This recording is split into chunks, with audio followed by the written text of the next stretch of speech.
So today, it's going to be very different from yesterday. So broadly, what I'll try to do is why social emotional learning is important for pre-service teachers. And then we have some efforts that we are trying to bring social emotional learning in pre-service teachers. So we have developed 3 different courses that are being already piloted in some teacher colleges. And then I'll share why we need social emotional learning in the context of pre-service teachers. And then I'll go into what is C-learning. So how many of you here know what C-learning is? Please raise your hand if you know what C-learning is. 1, 2, 3. Oh, there are quite a few. Have you ever been to a C-learning workshop? No. Okay. So what I'll try to do is in the second half, we'll engage in some C-learning activities so that you get a taste of what the course might look like. And then, so before I begin, while I introduce this course, I also want to emulate what we are trying to do in C-learning. So some of the pedagogical strategies that we teach, I'll try to model that, but I don't know how successful I will be, but I'll do my best. So first on, I want to look up here. There's a tree with a lot of people. They call blobs. So you see, and they have different numbers. So like 26. So whatever you identify yourself with right now, whatever relates to you the most right now, just give yourself a minute and just pick one.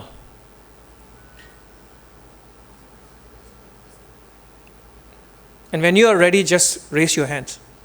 You don't have to share.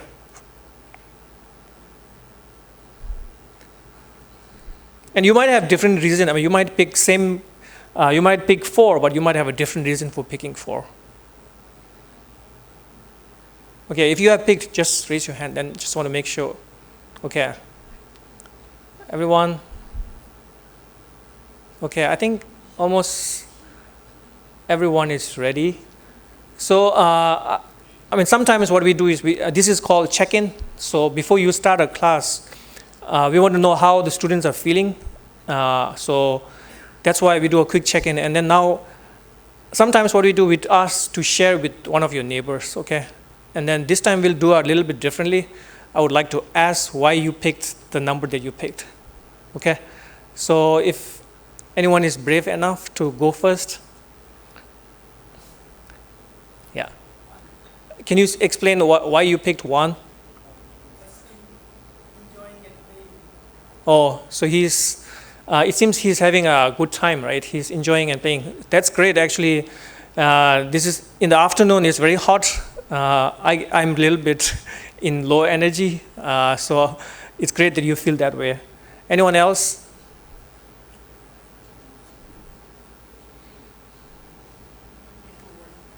Oh, same. Why? Sorry? Oh, so he likes to be alone by himself. So he's hanging by the tree. Okay. So usually, these blobs are supposed to represent how you feel internally at this very moment. But however you want to interpret it for now.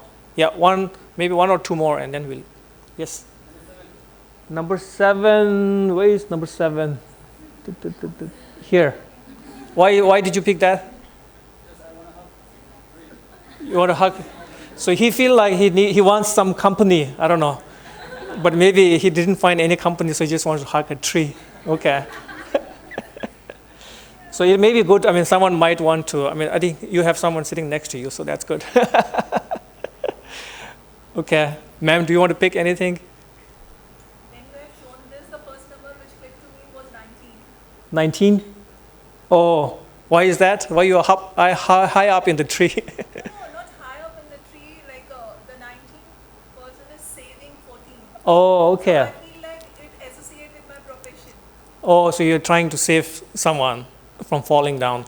Is that? It's not always saving, but also lifting someone. Lifting someone above. Okay. Or Okay, so that's great. I mean, even though she's not teaching at the moment, she still has that feeling of like, I'm teaching. no, at this very moment, I mean, like, but you still have this intention of trying to help someone or lift up someone. So that's what I was trying to say. Yeah.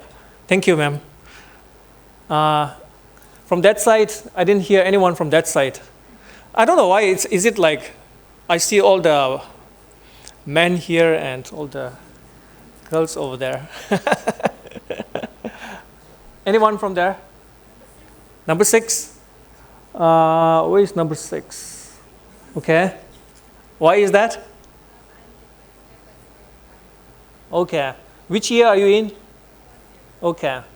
So she feels like she's still working through her program, right? So she is the first year B.Ed. So this is one, we have many ways to do check-in. So this is one way of doing check-in, and kids like it. And then, especially, if you're doing this afternoon, sometimes people are like, they just don't feel like that. I think I feel like number 5 right now, because I traveled from US and then I have some jet lag and I got up at 3 a.m. and then now I'm a little bit tired. So that's how I feel. So, and then we have practices in C-learning which will help if the students are like dysregulated, or if they feel like they're not connecting with the lessons that you're trying to teach. We have some strategies that you can use to like how to calm down, or if they are like to calm down, maybe how to excite them up, right? So give them some more energy boost. So there are some of those strategies that I'll introduce later on. Okay. And then, so this is check-in. And then this next practice is called resourcing. You might think this is more like you might feel like this is more like a meditation, but this is done in a very secular way. So resourcing is one of the strategies to calm down. So like, when you think about positive things in your life, you feel like gratitude and all those things. That helps. If you are agitated or if you are angry, that helps you calm down and regulate your nervous system, especially with the kids. So resourcing basically is trying to remember something that makes you feel safe, that makes you feel happy, that makes you feel supported. It could be a person, it could be animal, it could be a location that's your favorite location, wherever you you feel like in nature or somewhere, or it could be like some kind of a sport that you like to play also. So it can be anything that you think of and you feel like it gives you a sense of support, sense of being connected with something. So I'll lead you through a short practice, and then after that, we'll see how it goes. So this is one of the practices that we teach in C-learning. So if I may, I know this is this afternoon, so maybe I won't ask you to close your eyes, but if you can sit straight up in a comfortable position. So, and then if you feel like the two monks here who have a lot of energy, maybe you can close your eyes. But if you feel sleepy, maybe you can lower your gaze and just feel internally, how you're feeling at this very moment. Are you tired, or is there, you feel happy? And then what are the physical sensations that you experience? Are they pleasant, unpleasant, or neutral? So now that you are more aware of how you feel internally, maybe you want to take one deep breath, maybe the longest breath that you have taken today. And as you breathe in, you can imagine that the air is infusing your whole being and getting you energized. And then as you breathe out, just imagine that you're releasing any stress, any tensions. And now I would like you to recall a resource. It could be a person. In this case, I want it to be a person. I'm going to say a teacher, but it doesn't need to be someone who taught you in the school. It can be your parents, anyone who taught you something that's meaningful in your life. It can be very small, like someone who helped you tie your shoes. Whoever that person may be. So can you just imagine that person in that particular moment trying to teach you that particular skill? Let's just take 1 minute to remember that moment. And I'm sure everybody has one of those moments. And now that you have identified your resource, try to remember at that moment when whoever that person is, when he did that, when he taught that skill, how did you feel at that moment? Try to remember as much detail as you can. Any facial expressions, any sounds,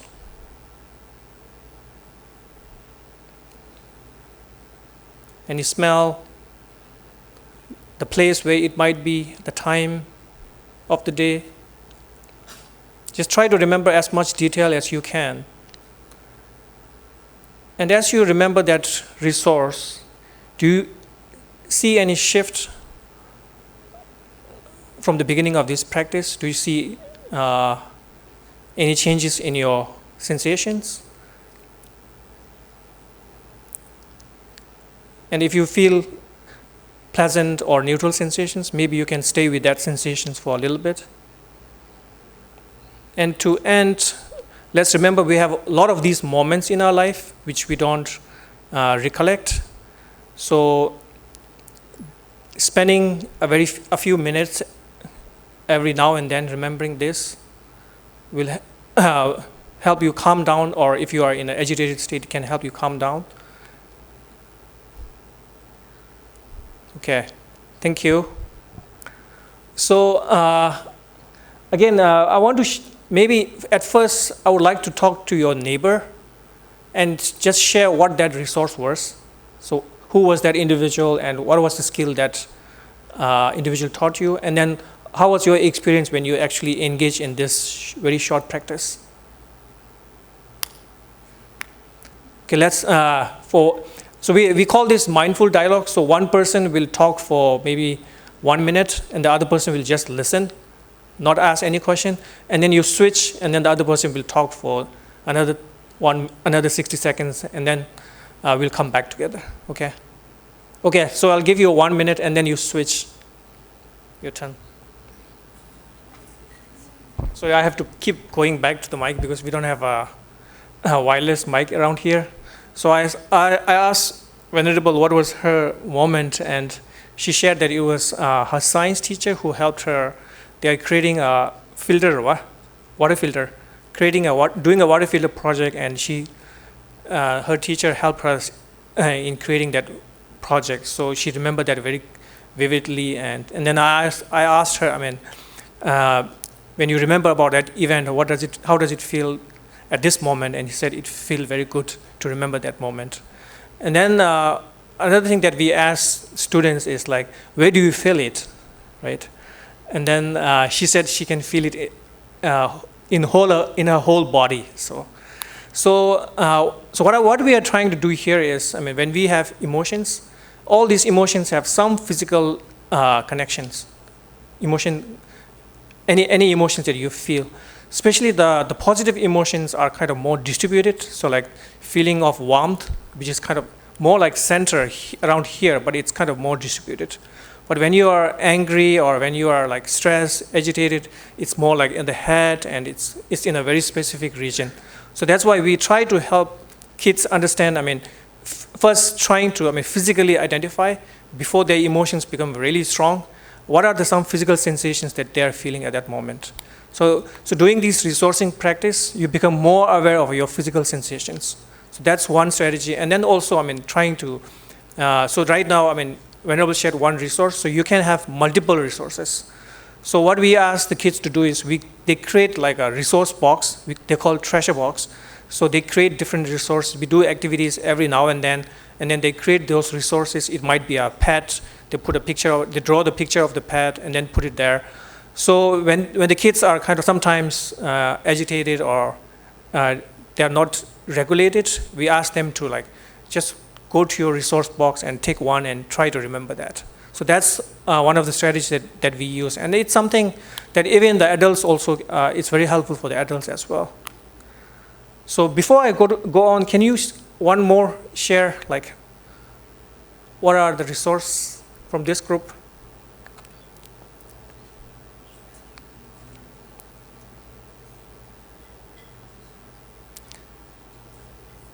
Please, yeah. If you can speak louder, that would be wonderful. At this moment, I was thinking about my life. I was trying to So do you remember when, I mean, the moment, I mean, the time when she actually said that? Like, what was that particular moment like? during the so I was trying to Okay, and when you remember that moment at this time, what do you feel? How do you feel at this moment? yeah, there's some kind of heaviness in my heart and my heart what I say there was an intense feeling in my heart and speed in my heartbeat and Okay. Okay, thank you for sharing. So again, I want to share, I mean, there are resources, we call them mixed resource. These resources might, rather than helping you calm down, it might agitate you. I mean, like he said, I mean, his heartbeat is going faster. So there are some of these resources that we call mixed resource, because sometimes you have parents who have been very kind to you, but then they are not here anymore, right? And then, so what we try to do with kids is we try to avoid those mixed resources. But again, for the older students, what we tell them is, I mean, this is part of our life. So you might want to remember the good things that happened with your parents or grandparents, whatever that is. So again, I mean, at this moment, maybe, I mean, the Venerable is already enjoying life, and then doing the resourcing practice might not have really helped him. So it seems like his heartbeat is going faster and he's feeling a little unpleasant, right, at trying to remember the resource. So there are those, I mean, cases that happens with the students also. So they have a pet and they love the pet very much, and the pet died, or so if you tell them to remember the pet, it get them, I mean, again, dysregulated. So we use all different strategies. So you need to, I mean, when we teach these skills with the children, I mean, these are not just children also. I mean, we have done this with adults also. I mean, it's very helpful practice. And in the adult case, we don't call resource, we call nurturing moment. So when you remember these nurturing moment or resources, it gives you a feeling of safety. So that's why, I mean, the feeling of safe, I mean, if you don't create this feeling of safety within, then, I mean, any academic learning is not possible. I mean, you cannot learn, right, if you are kind of dysregulated. And so that's why, I mean, we engage in these check-in practices, and then resourcing practices, and then we have grounding practices, which we'll do later on. So these are some practices. So again, going back to, so why, so for C learning, we believe, I mean, all learning is social. Do you want to explain what that means?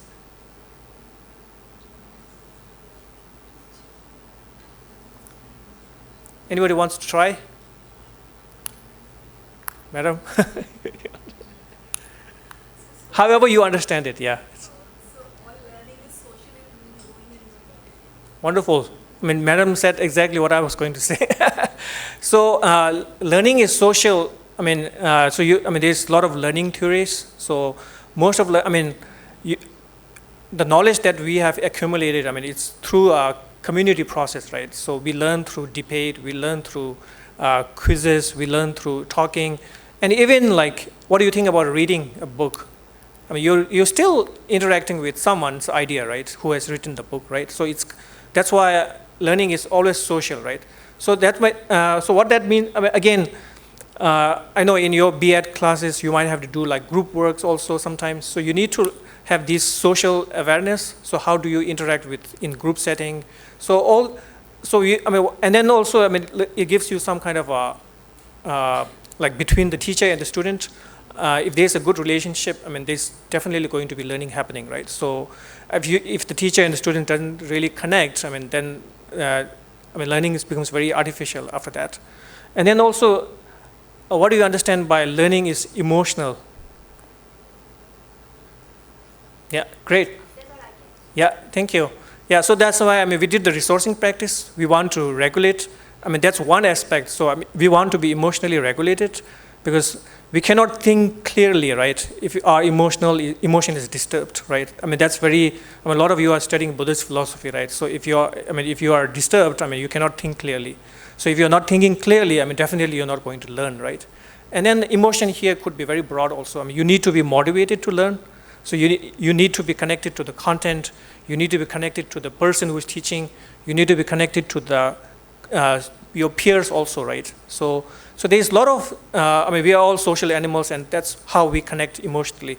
So we think, that's why C learning fundamentally believes that, all learning is social and all learning is emotional. So that's why it's important, for pre-service teachers and, those who wants to become teacher to have a pretty good understanding of how learning happens, and then how we build these skills over time. So I'll just share more. So CASEL is, social emotional learning is the larger umbrella under which C learning is a new program, right? So C learning, what's different in C learning, again, it will come later on. We're building on what social emotional learning has done so far. So it includes 5 main domains. So one is the self-awareness. So that is, being aware of your own thought process, being aware of what are your faults, what are your weaknesses, and then also remembering at the same time what are your strengths also, right? Being aware, self-awareness. So again, we develop self-awareness using attention training also. So how to attend to our own emotions, our own thought processes. So way we think our thought processes, sometimes we get habituated and we have this pattern of thinking that we don't recognize ourselves, right? So those are all cultivated through self-awareness. And I think there's a huge contribution that especially the Buddhist tradition, about mind training can contribute towards it. So C learning basically is structured, the framework is based on the Buddhist mind training, but it's secularized in a way. It's not talking about rebirth or karma, but it's like very logical and very reason-based. And then the next one is self-management, which is again, the resourcing practice was one of the ways how we regulate ourselves. So managing our emotions in a particular context. So when you go and teach in a classroom, you are going to be dysregulated. There'll be a kid who won't listen to you, and then you're going to be angry. And so how do you manage yourself at that very moment, right? So that's self-management. These are self-management skills. And then the social awareness piece, again, we said learning is social, right? So you need to have awareness about what are other people's likings or dislikes, what are their strengths, what are their shortcomings. So having all those understanding helps you navigate much more effectively. And then that comes to the next one, which is the relationship skills, right? So how do you build relationships with your students, between your peers, between your colleagues? So as you become teachers, you'll have relationships issues with your colleagues also, right? So how do you navigate those so that you make the right decisions? So the decisions comes at the end, the responsible decision making. So in the C learning context, it's these decision making are based on compassion. So how can we make ethical decisions? So that promotes well-being of yourself and also others, taking everything into consideration and not just for yourself. So so what C learning does is it expands on what the CASEL has. These are the 5 domains where a lot of the SEL programs are being created. So in addition to that, what we have added in C learning is we've added compassion. So compassion is the fundamental in C learning. So at the end of the day, we're cultivating all these different skills that will lead to a more compassionate being. So that's compassionate and ethical being. So of course, the ethics piece is based on the compassion. And then another one is the attention training. So we bring in the Buddhist way of training our mind, how we train our attention. So how can we deploy our attention into what we want to focus on? So these are some elements that we brought in. And then the last piece was, there are a few more pieces. One of the important things is systems thinking, which connects to interdependence from the Buddhist perspective. So how we are all interconnected, having those understanding. So it's building on this CASEL 5 domains. We added all these additional domain buying in from Eastern or like Buddhist wisdom traditions. So that's how C-learning was built. And then again, I mean, these skills are something that you cannot cultivate individually. So it needs to be cultivated within the classrooms, and then within the environment has a huge impact, right? So the schools, the families, the communities, so all these are, I mean, you cannot just teach self-awareness, I mean, if everyone around you are not, I mean, self-aware. So if you live in an environment that everybody wants much more self-aware, then you also naturally become self-aware. So I mean, so there's a lot of things that are external that needs to be, that are external to like just individual selves, because we are embedded within all these larger contexts, right? So we are in a school, we're in a classroom. Again, your classroom climate determines how you behave in certain way, and then you're within a school, right, in the Central Institute of Higher Tibetan Studies, and then you are within, you have your families and caregivers, and then you're in the larger community that you're connected to. So all these skills are, I mean, present in all these different levels. So how do we nurture our students, right? So that's the question we have, and then so we need to bring SEL in schools. So if you look at the National Education Policy 2020, there's a clear mention of teaching social emotional skills in the National Education Policy, and eventually, I mean, right now there are no standards being set up, but eventually there will be standards, and many of the teacher preparation programs, the schools might be required to have some curriculum that you need to teach that are related to social emotional skills. So again, so how do we cultivate these social emotional skills? So one is the learning context. So we can have, so there's the classroom, again, teaching these skills explicitly within the classroom. And then also, I mean, you can create this environment in the class where it's very kind of students feel safe and included, and that's the environment that we want to create. So in the C-learning case, we call, I mean, how do we cultivate a compassionate classroom? So what does that mean, right? So we have activities that can lead to, I mean, how we can cultivate that environment within the classroom and then within a school system. And then the next one is actually teaching these skills directly to the students. So this is called the student SEL. And then the last one, so I mean, these two have done a lot.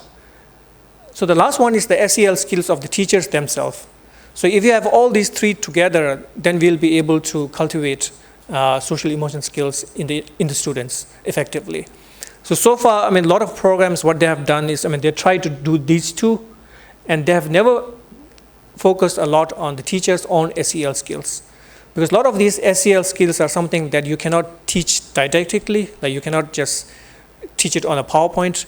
These are something that teachers need to reflect or embody when they are teaching in the classroom, right? When they interact with the students. So these are something that teachers need to model to their students. So that's why now there's a huge focus on teachers' own SEL. They're called the adult SEL.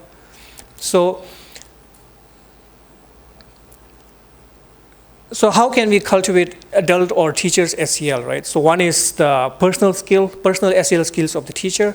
So these are based on the practices the teachers themselves engage in.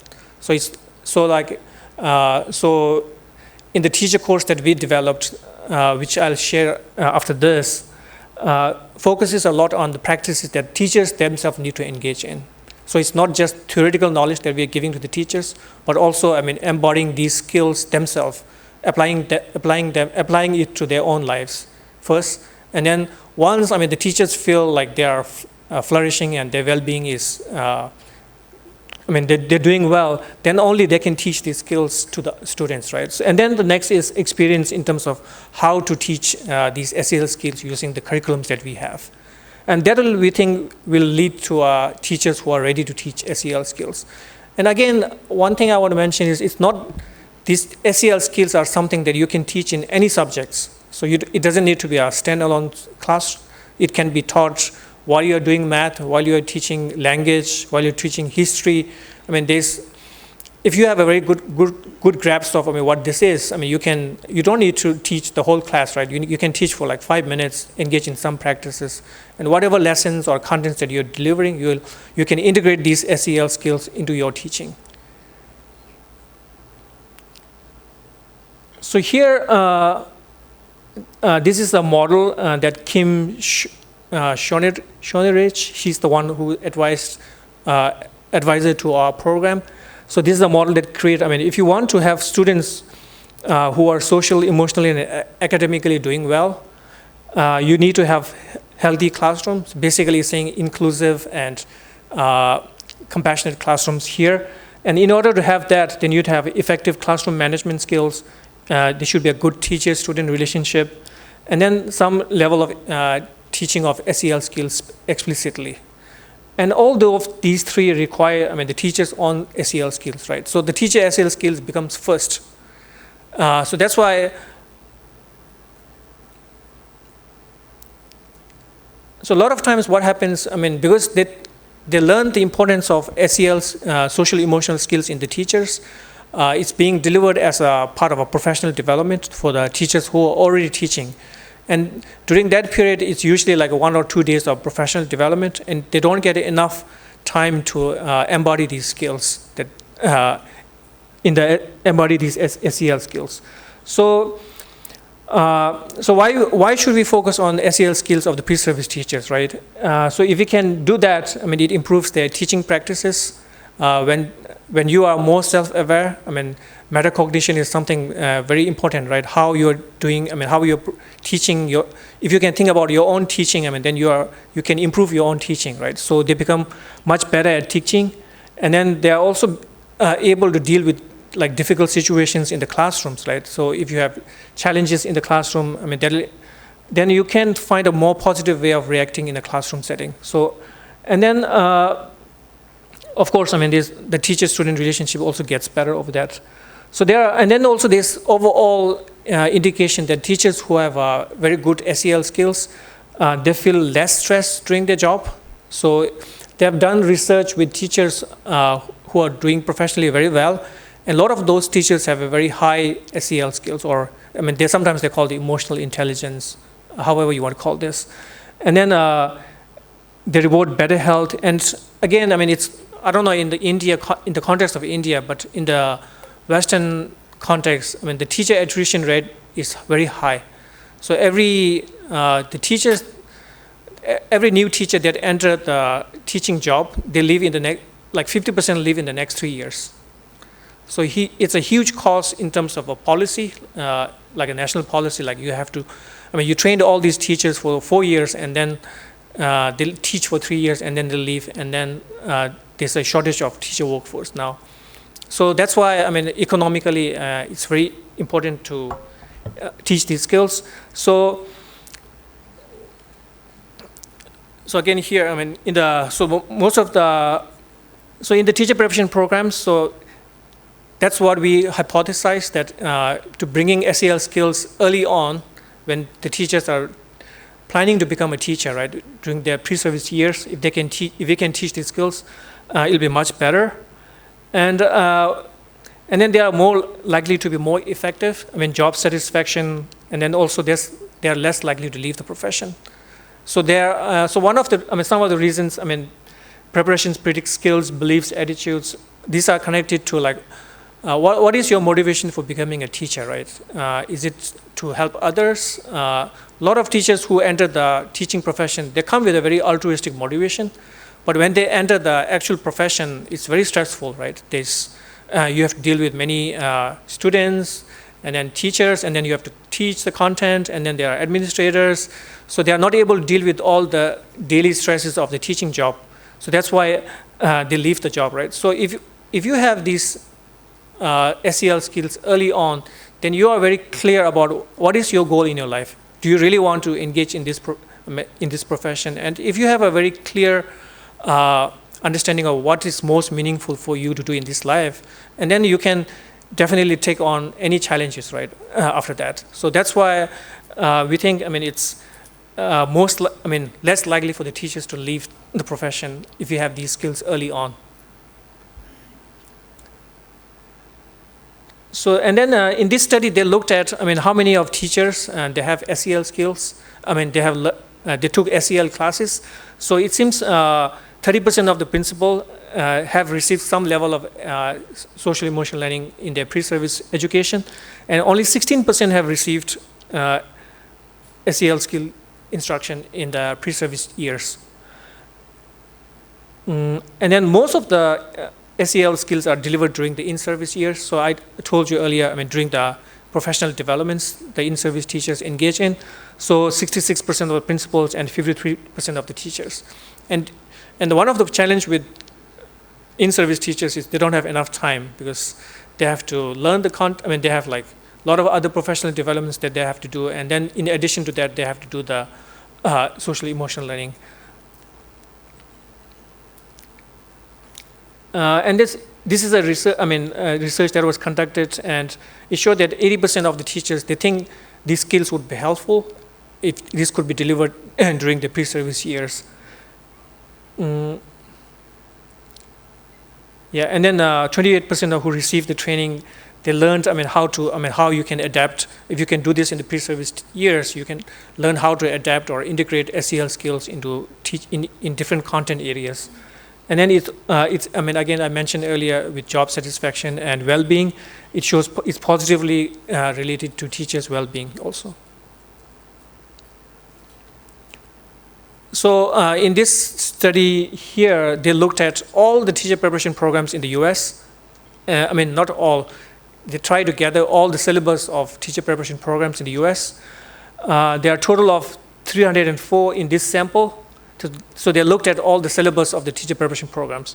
And most of the SELs, social emotional learning, they don't have a standalone class. It's embedded within curriculum instruction, or it's in the methods, foundation courses, or psychology, or child human development, special education. These are the areas where there's some mention of SEL. And also, one of the most interesting thing here is, most of them left out these two areas. So when Castle talked about these 5 domains, self-awareness and self-management are the ones that are like never talked about in the SEL skills for the pre-service teachers. So we, especially for C-learning, we think we have a very strong program in developing these self-awareness and self-management skills. And then, in addition to that, we have the compassion, ethical discernment, systems thinking. So, and then trauma-informed practices also. So a lot of students who come, students come from very different, diverse experiences. So they have, many have experienced trauma in their life. So how can teachers deal with these students also?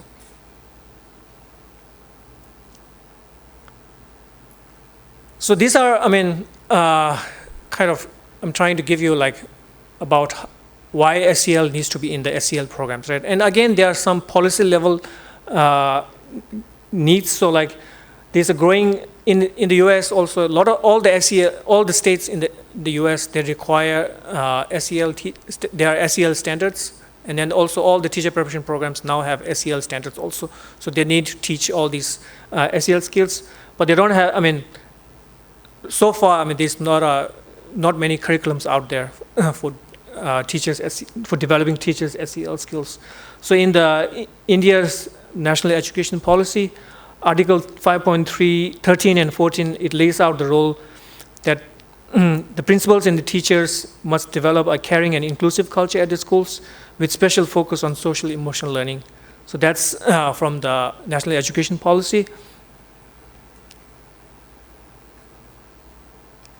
Yeah, and then, definitely, since there's not a lot of teacher-based SEL courses, there's very few research also happening. So, I just put it there, as a Center for Teacher Education, this is what the National Education Policy included SEL as a key tool in aiding education system to develop a good human beings capable of rational thought and action, possessing compassion and empathy. So, compassion is the essence of the C-learning curriculum, and then rational thought is basically saying critical thinking, right? So we also, in the C-learning pedagogical model, I mean, you'll see that critical thinking is also one of the key things. And thinking about interdependence is also one way of, I mean, critically thinking about events, right? Not in their isolation. Okay. So I'll pause here because I've been talking for a while. So maybe if you have any comments or any questions so far.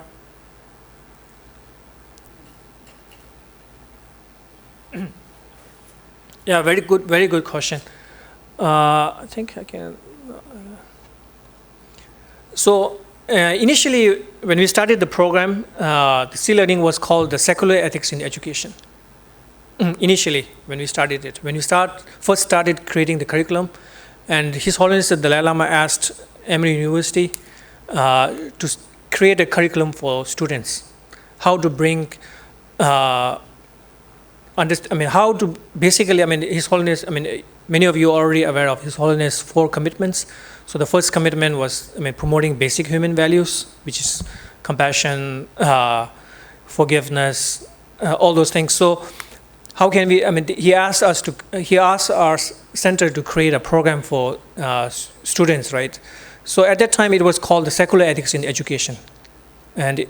And then what we learned is when we looked back into the education literature, there's already a lot of work and research that has been done on social emotional learning, which is, I showed you the Castle 5, do you remember?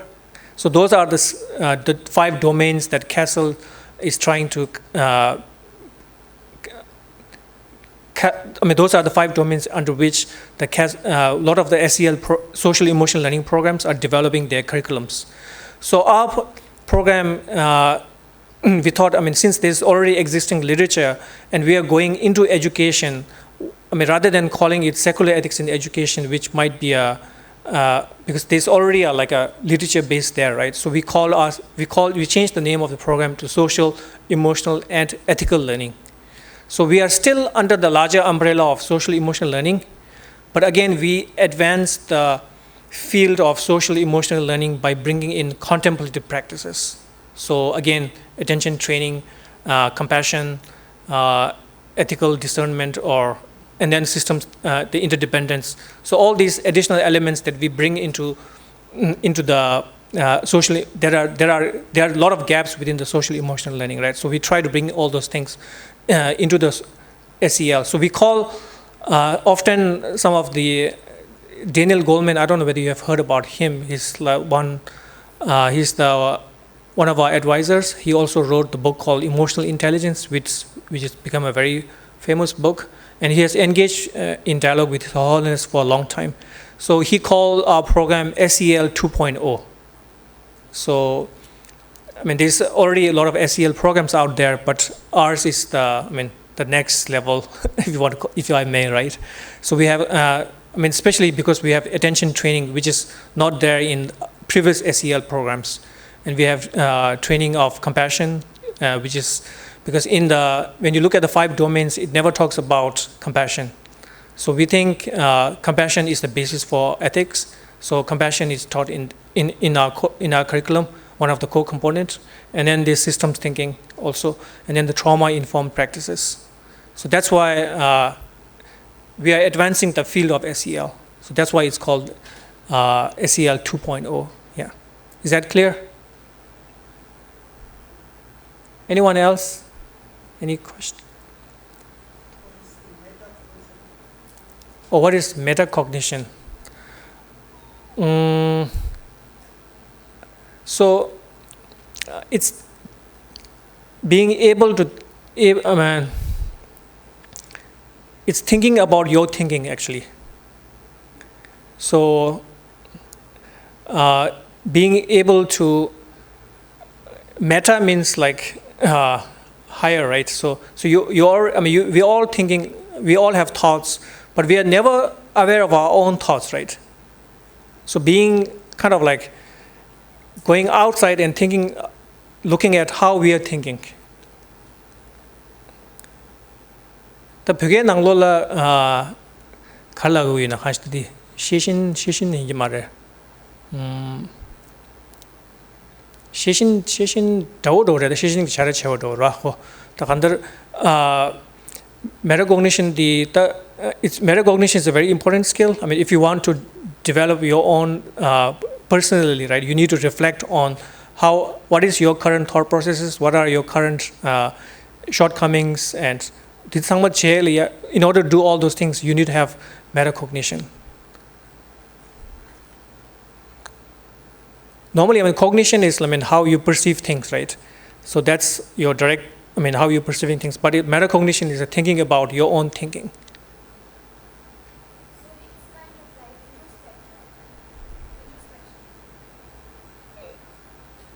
It can be part of introspection. Again, introspection, yeah, that's a good question. Madam, do you have an answer? So introspection is when we are thinking about something, and metacognition is about that. That's it. Yeah, great question. I need to go back and look at the literature on that. Rangrik. It's that's I mean, he's thinking this might be Rangrik, which is a very philosophical term. So I don't know if it can be. I mean, it seems like Rangrik, right? I mean, the direct translation, but again, Rangrik has a very specific meaning within the Buddhist. I mean, it's one of the construct about, I mean, how the fundamental nature of our mind, I think. So I don't know whether that metacognition is going at that level. Yeah.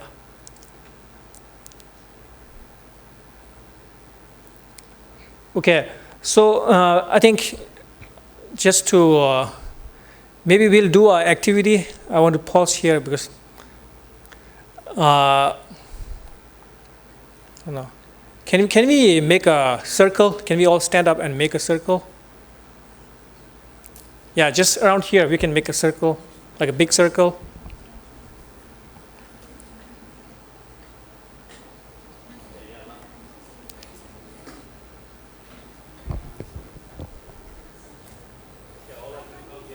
Yeah. Looks better.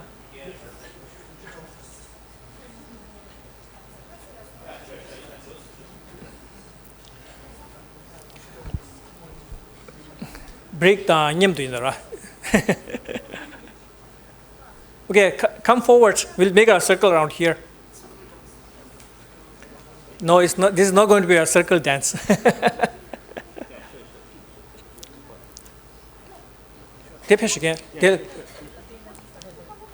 We'll do a very brief activity so that, because I know you guys have been sitting down, right? So, okay. Please, there's space around here.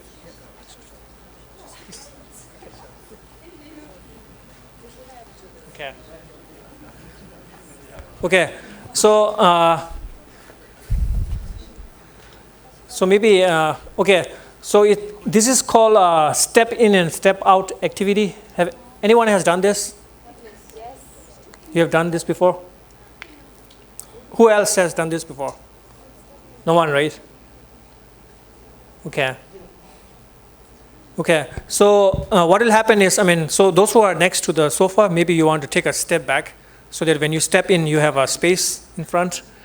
So what I will do is I'll give some prompts, and if it's true to you, I mean, if it applies to you, you can step forward. Okay, and then just stand there for a few seconds, and then I'll say step back, and then you just come back to the same position. Okay, so let's just do a practice. Anyone who has a brother, step in. Okay, take a moment to look around. Okay. Step back. So what did you notice? Anyone? What did you notice? One is for the brother and one is for the brother. Some of them have brothers. Some have brothers, some have. So we are all different, right? Some have brothers, some doesn't have a brother, right? Okay. Anyone who likes pizza, step forward. You need to be honest.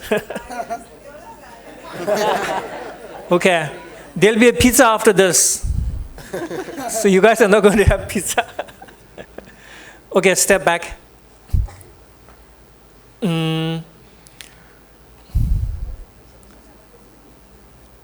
How many of you, if you have been to a sea beach, step forward. Okay, look around. So there are quite a few who has never been to a sea beach, right? Okay, step back.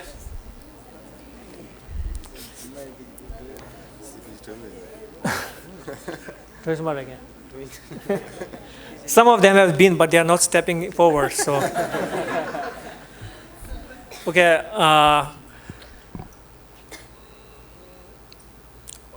Maybe do you want to? I mean, if you have any prompts you want to ask, anybody who wants to.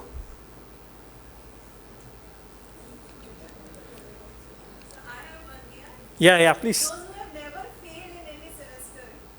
Yeah, those who have never failed in any semester, please step forward.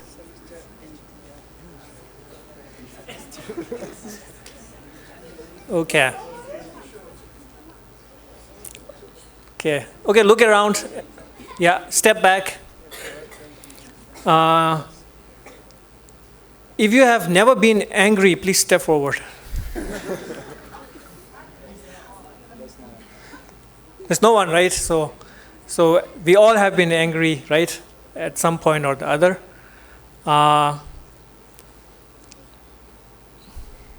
If you can speak more than 3 languages, please step forward. 3 languages. Yeah, it's okay. Yeah.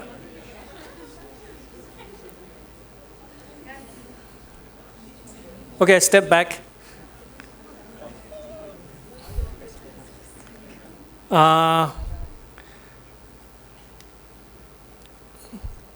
If you don't like a kind person, step forward.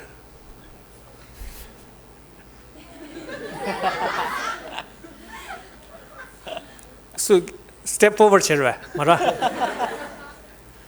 So it looks like everybody wants to be with someone who's kind, right? They don't want to be with someone who is mean or who's always angry.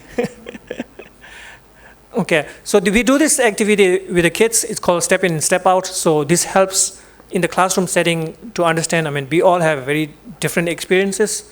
So here today we learned, I mean, some of you might be not very honest, but half of you don't like pizza. Now I know. But we'll see, I mean, if you have a pizza. 75% don't like pizza, right? So maybe when you have a party, when they graduate, never or serve pizza and they won't come. And then again, the goal, the purpose of this activity is to see, I mean, what are some, I mean, we all are similar, but we are also very different, right? So again, another prompt I would say is, if you want happiness in your life, step forward.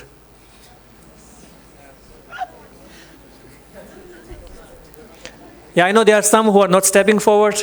So I mean, when teachers who are teaching the activity, I mean, who are doing this activity in the classroom, you'll find some kids who will say, I don't want to be happy. There are some kids like that. So you have to deal with that. Okay, thank you. Step forward. So what do you notice right now? Everyone needs happiness. Yeah. So everybody needs happiness. Everybody wants seek kindness. Everybody doesn't want to be unhappy, right? So these are very common. So these are, so a lot of what we do in C learning are activity based. So we don't do presentation and instruct. I mean, there are some parts we do instruct, but a lot of the instruction is through activities, and we call them inside activities. So it gives them a realization that again, we have a lot of things that are in common. Like we all need happiness and we all want well-being, and we don't want to be with mean person. We want to have a good friends. But again, we have differences. Some like pizza, some doesn't like pizza. Some have siblings, some doesn't have a sibling or a brother. Some have speak many languages, some doesn't speak. So again, it helps them understand that people have very diverse experiences that are coming into the classroom. And students become aware of this. So this helps them kind of empathize when they are in a difficult situation or when they are in conflict.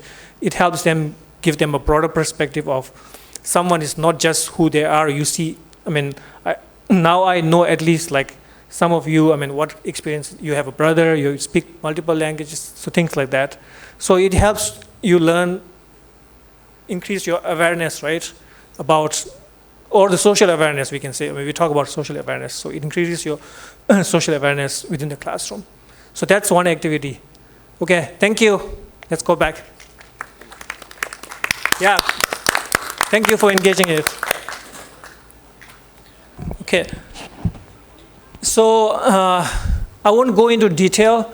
So these are the 3 courses that we have developed. So again, we call this I do, we do, and then, no, I do, you do, and then we do, right? So first one is, before we teach these skills to others, we want you to do it yourself. So the first course that we have is focused on developing these skills within yourself first. And so in our center, we have 2 programs. The adult version is called the CBCD, Cognitive-Based Compassion Training. So this is for teacher, we call this the teacher wellness program. And so in the first semester, it's mostly focused on how teachers can develop these social, emotional, and attentional skills. And then in the second semester, then they go into what is C learning, what is social emotional learning in general. Like I shared those 5 domains, Castle domain, and then what is different about C learning, and what are the some of the science evidence for these, activities that we are doing in the classroom. So these are the aspects that we do in the second semester. And then they do some practice teaching in the classroom with their peers. So they take, so like this activity that we did together, there are many activities. So the students led an activity in the classroom, and that's how they do this. And in the last semester, they go into classrooms, actual classrooms. And then first part of the semester, you'll observe a more experienced teacher.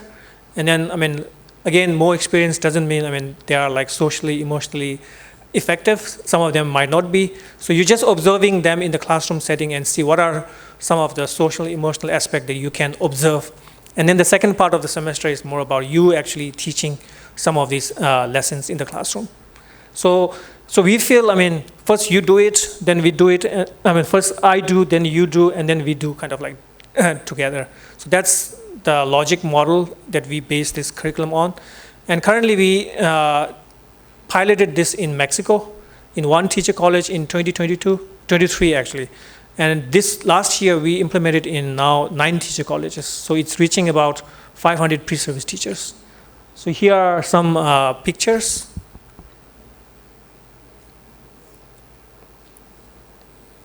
So in this picture, they're doing a grounding practice. So again, I introduced you resourcing practice, right? There's another practice called grounding, which is just being aware of objects that you're in contact with. So like right now you're sitting down, right? So just being aware of how that contact between you and the chair feels like helps you, it helps your nervous system calm down. So if you are like stressed about something, doing these practices help you. So in this case, this is in Mexico, it's very hot in the summer. So the tables are cold, right? So the teachers are touching the table and then just redirecting their attention to the table, kind of.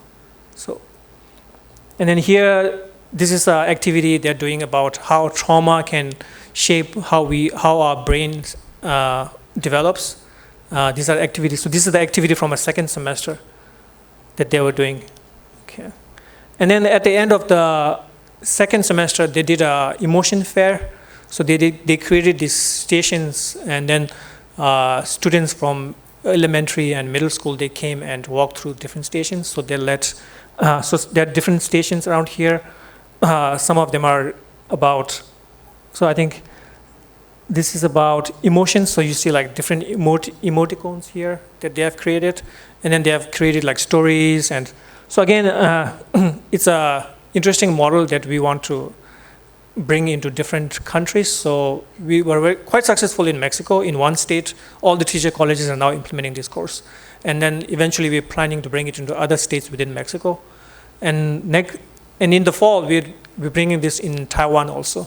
So my hope is, eventually at the Center for Teacher Education, if there are interests, there's a possibility, because all these curriculum that we have is actually coming from the Indian tradition, like Nalanda tradition, right, Lojong tradition, and we're bringing it to the West, but here we are not actually implementing it, right? So that's why I was trying to share this here. Okay, so we did the step in, step out already. So there was supposed to be a break so that we get fresh. So this is how we define C-learning.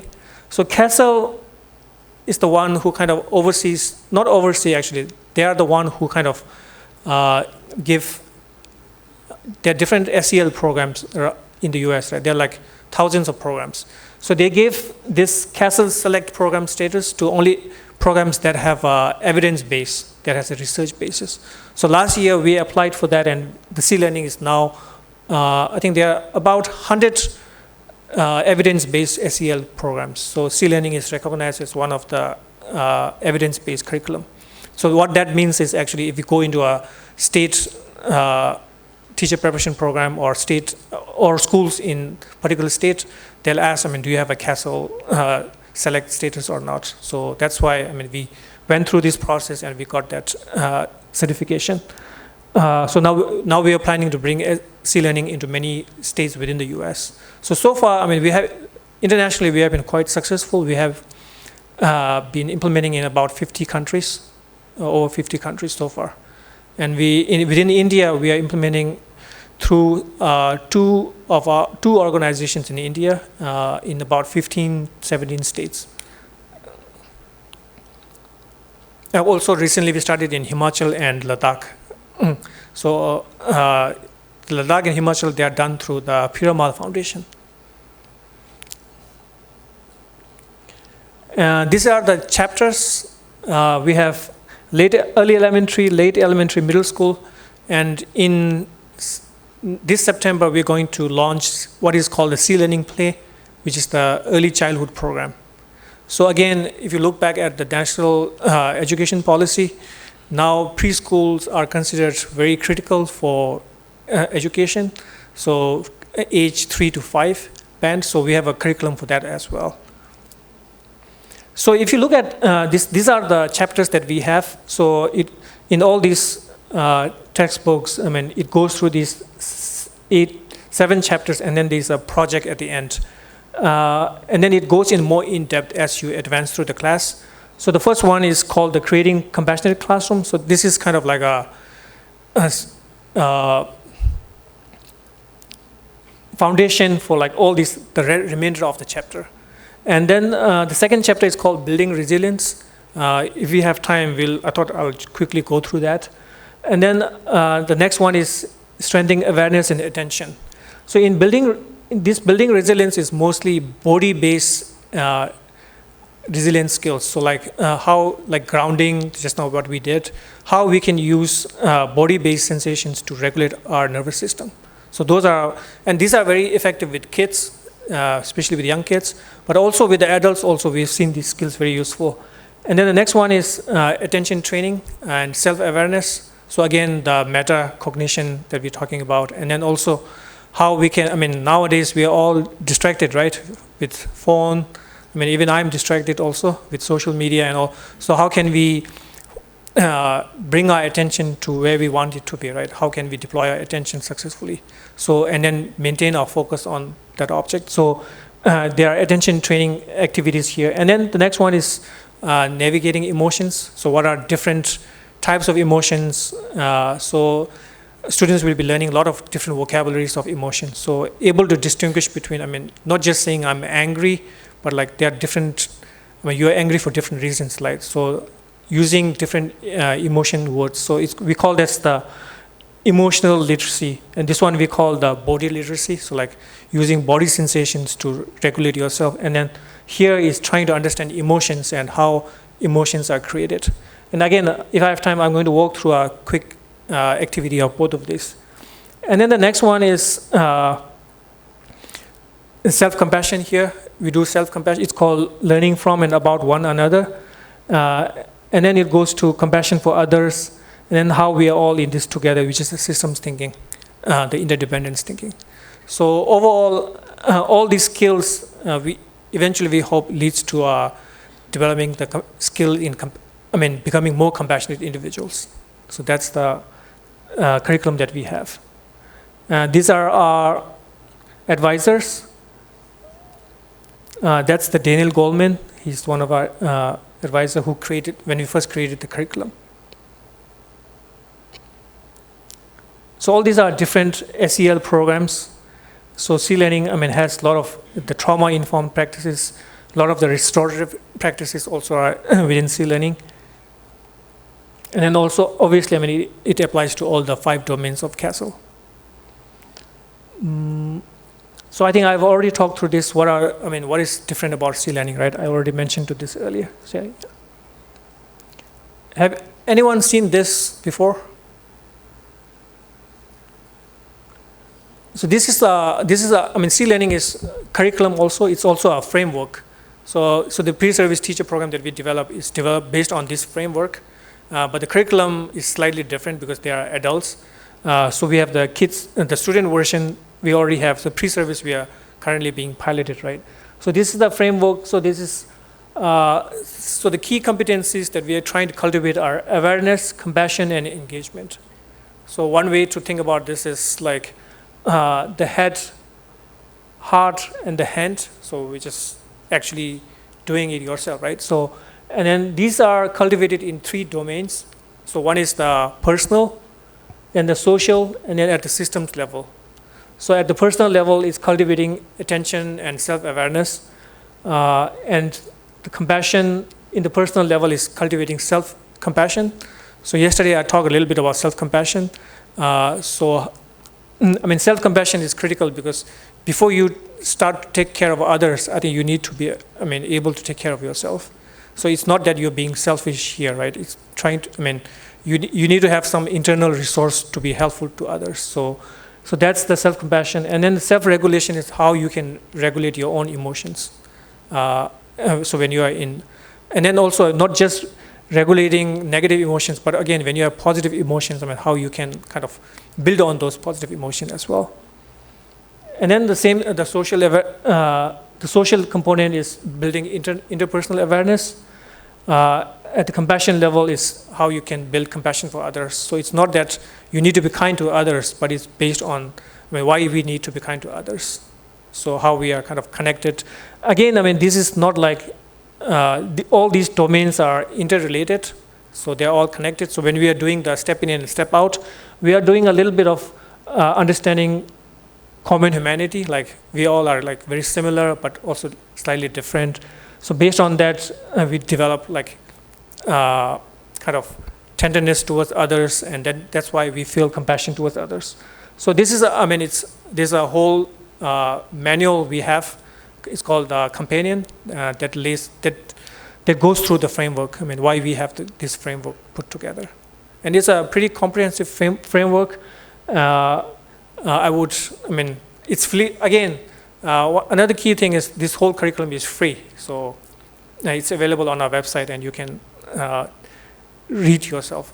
And I think it's very, even for me personally also, it has been very helpful.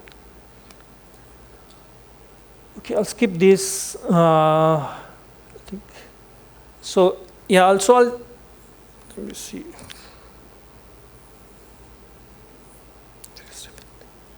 Do we need a break? I don't know.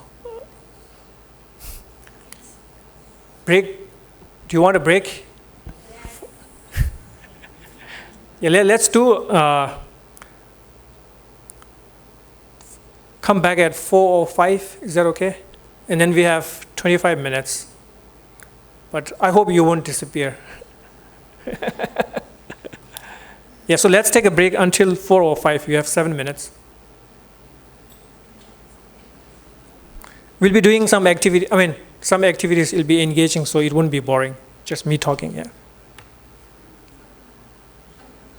Yeah, if you have any questions, feel free to chat. I'm happy to chat.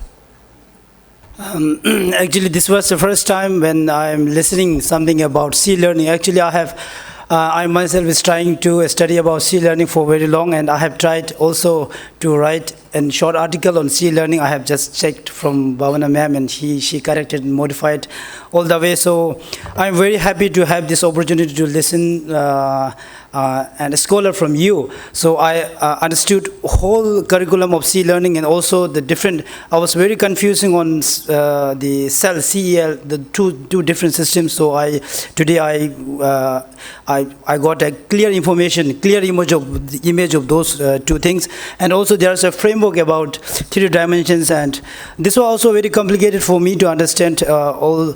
When I was in internship 3 months at Dolanji, so I tried there also to understand this framework, but was quite difficult me to understand these things. So I have more information about framework also, and it was very interesting to think ourselves, and also the activity which show us how our empathy and how our emotion is shifting on depending on the situation. So this was very great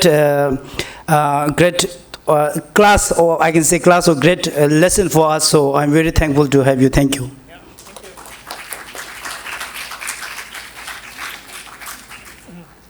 Yeah, especially if you want to learn more about the framework.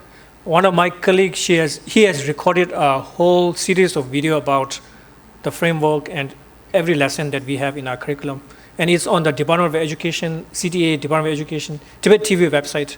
You can find it. In Tibetan, it's in Tibetan. Anyone else? Yeah, feel free to share anything. I mean, or if there are ways I can improve as a facilitator. Thank you so much. First and foremost, I would like to say thank you to Genla for enlightening us with C learning. For me personally, I haven't really know much about C learning because when I went for my internship in Masuri, I think it was my first time when I got to know about C learning, and they have some kind of like C learning classes every week, I think. So I've heard what is C learning from there, and today and yesterday getting this opportunity to learn more about C learning was very helpful to me personally, and I think all of us had a little bit of insight about what is C learning. And I think from yesterday I have a small question because I didn't get to ask yesterday, so I'll take this opportunity today to ask a small questions on self-compassion. I think the community where we live right now is a Tibetan community, and in Tibetan community, when we are growing up, what we usually hear from our parents is that whatever you do it for others. Try to do something that is helpful to others. In such a society where we are brought up is more about giving others, more about doing something for others, and somehow we tend to forget that we also belong in that society or in that environment. And in such scenario, we forget to be compassionate towards yourself. So my question is, no. Before the question, I would like to clarify this, that in a lot of situations, Tibetan community students, they do not, stand up for themselves. They shy out. They always try to push others. You take this opportunity. I'll just sit back. So because of that, Tibetan community students tend to lag behind in terms of other societies. So in such a brought up scenario, how we as a prospect teacher, how we are supposed to generate self-compassion environment in a classroom or amongst the student in our future. This is my question, and according to today's lecture or today's period, I think one of the most significant thing that I've learned today is about empathy. I think empathy is something that we as a prospect teacher, we need to generate in ourselves in order to understand our future students also, right? So I think I've always thought that empathy is something that is grown into you, that is innate in you.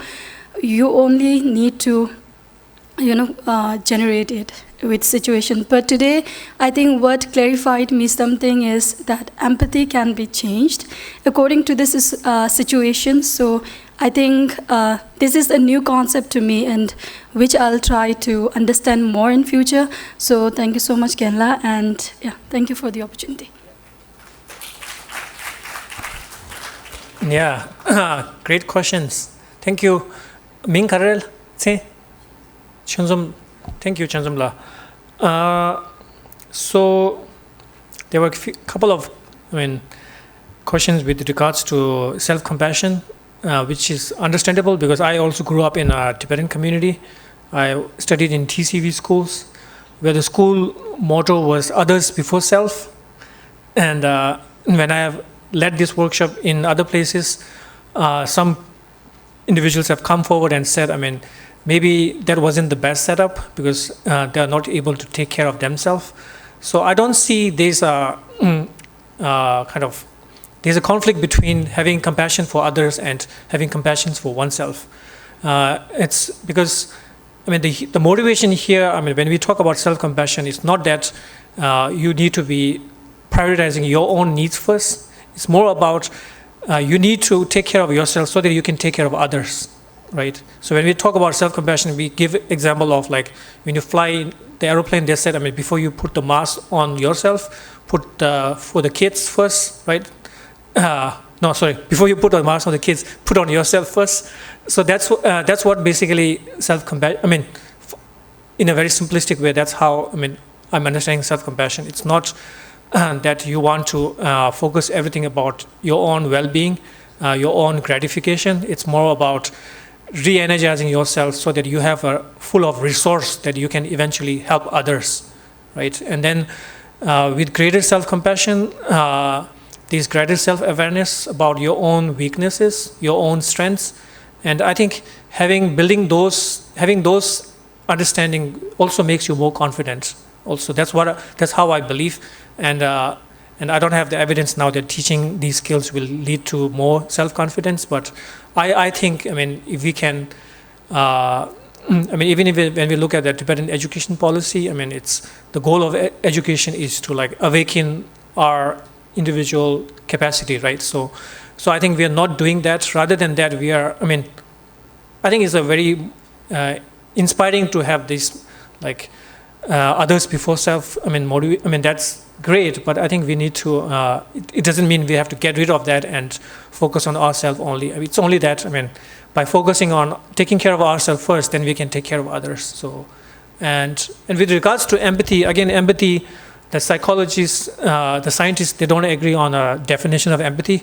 There are like 20 different definitions. They don't agree on that. But then there's a consensus that there are like 3 primary kinds of empathy. And then you said, you thought the empathy is innate. It is innate. There's neurological evidence for that. It's called the mirror neuron. So when other people are suffering, when you see someone falling, you naturally feel the pain of the others. It's natural. It's built as part of our evolution. We all, came through the same ancestor, right? So it's built into our physiology, basically. So, but then, how can we increase that, right? That's the. We have empathy for our in-group, right? In our those who look like us, we can have, and then, or those who speak the same language, or our community, or our family, you have empathy. But then, as you increase, then your empathy decreases, right?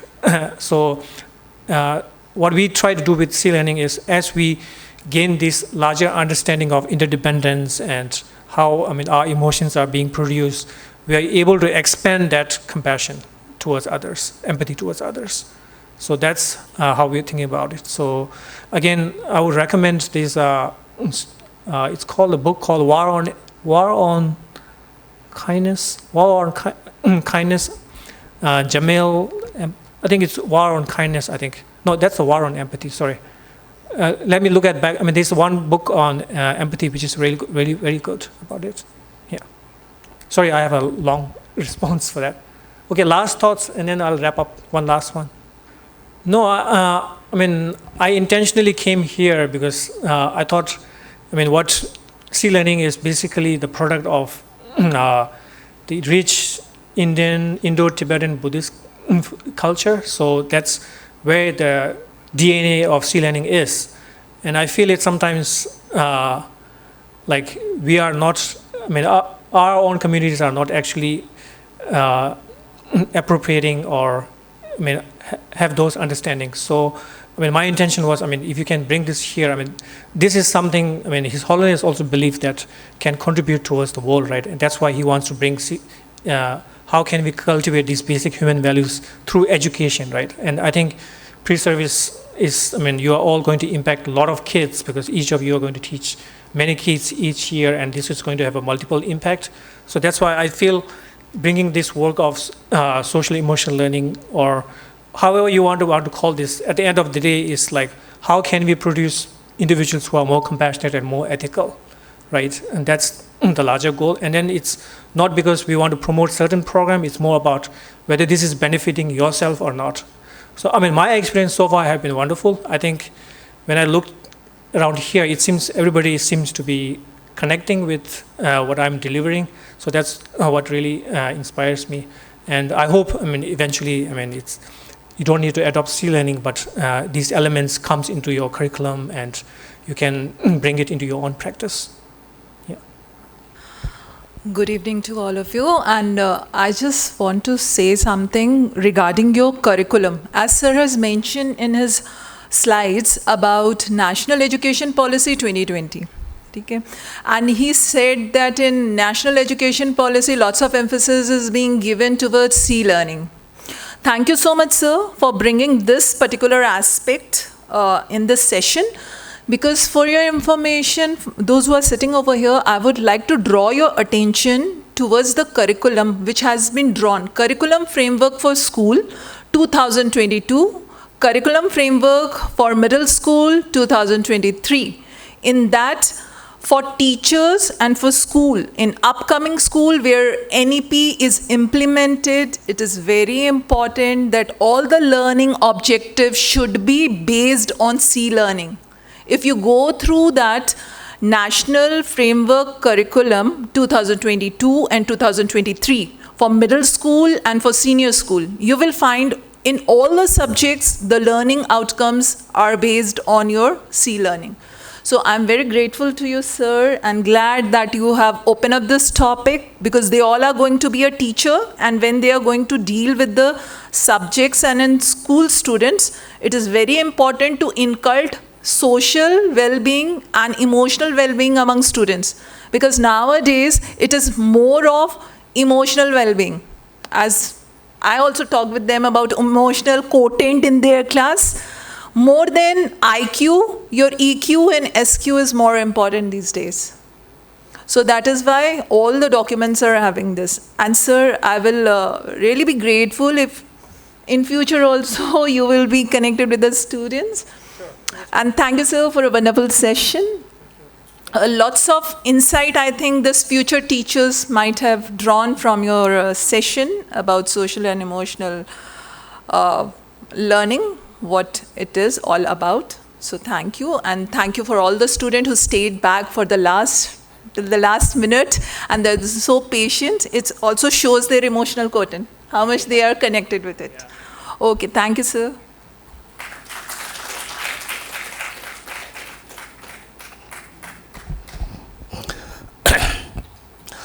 So before winding up today's program, I would like to say a word of thanks. I, on behalf of CTU, would like to say thanks Dr. Tenzin Sonam, Assistant Research Scientist from Emory University, USA, to share the knowledge about the sea learning and also having a good interaction with the students, and always try to instill all the knowledge which is there in the sea learning to you. I feel that's very grateful to you. And secondly, thanks to Dr. Mai Sharma and his team IQAC uh, collaborating all the times with this type of programs, also doing arrangement, and even you see that various kind of arrangements they have done, such as this giving the shawl and even memento. Okay, for that, on behalf of all the CT, once again, I would like to say thanks to Dr. Sharma. And thirdly, I would like to say thanks to library or multimedia, we can say, even these maintenance wings for doing various kind of arrangement here in this unit. Also, we're doing all these programs.